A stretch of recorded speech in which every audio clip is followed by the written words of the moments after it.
c'était plutôt un résultat qui avait été long à venir, mais qui a porté ses fruits. Et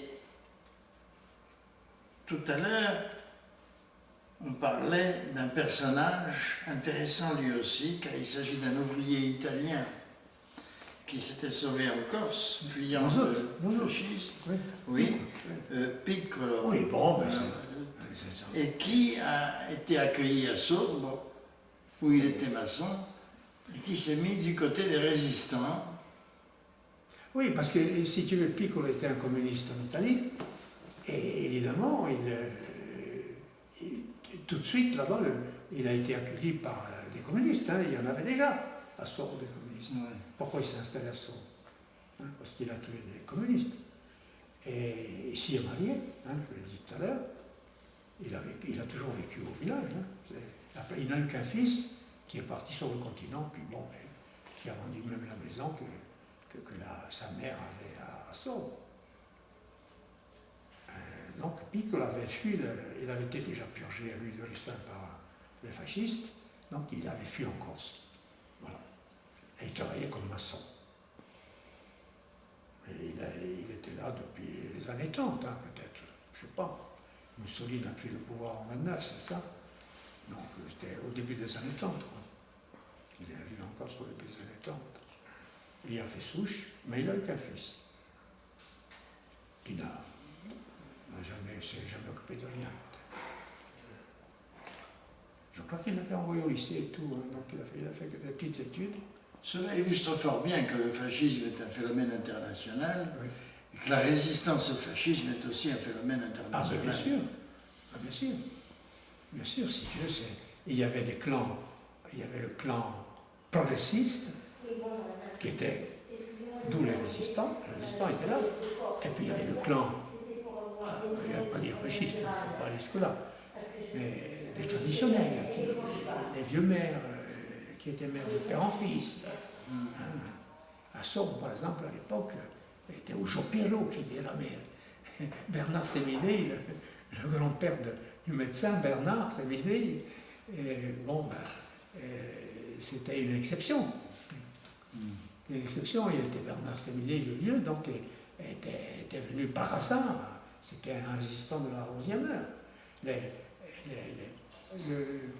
L'animation principale de la résistance dans la Casinque, ça a été les communistes.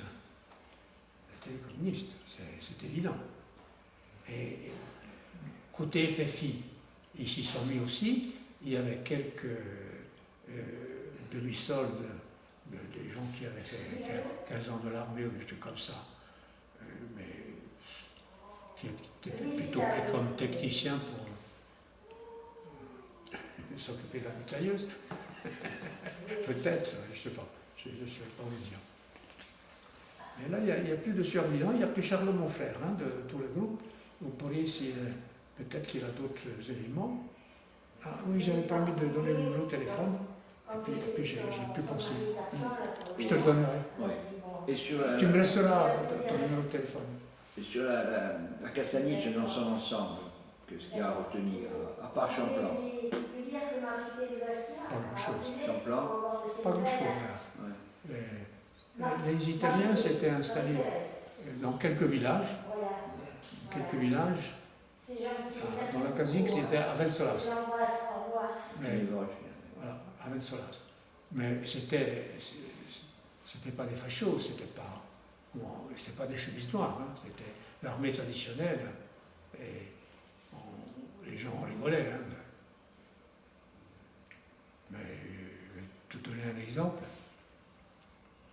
Lorsque, donc moi, cette période-là, j'avais mon ostéomyélite, à un moment donné, j'étais au lit, avec ma jambe, je sais pas, j'avais une rechute, et ils sont venus, sur dénonciation, chercher des armes à la maison. La maison a été fouillée. Moi, ils m'ont sorti du lit, ils m'ont mis par terre, pour voir s'il y avait des choses sur le matelas. Il est sûr qu'il n'y avait rien. Voilà. Et c'est des choses ridicules comme ça qui se sont passées, quoi. Les Italiens, c'était des peureux. C'était pas des courageux. Les Allemands étaient plus méchants. ils s'engageaient plus facilement. Enfin, ils s'engageaient plus facilement. En tout cas, ils ont renoncé à monter. Ils avaient peur. S'ils étaient montés, ils auraient pu faire un ravage. En fait, les résistants, c'était un petit groupe. Très peu nombreux, 4 ou 5. Mais ils sont quand même montés à pied d'Hydroge et tué les Italiens. Les Allemands, oui. Ça, je ne connais pas l'histoire de Pellicroce. Ça, il faudra faire raconter par quelqu'un de là-bas. Peut-être Charlot, mon frère, on sait un peu plus.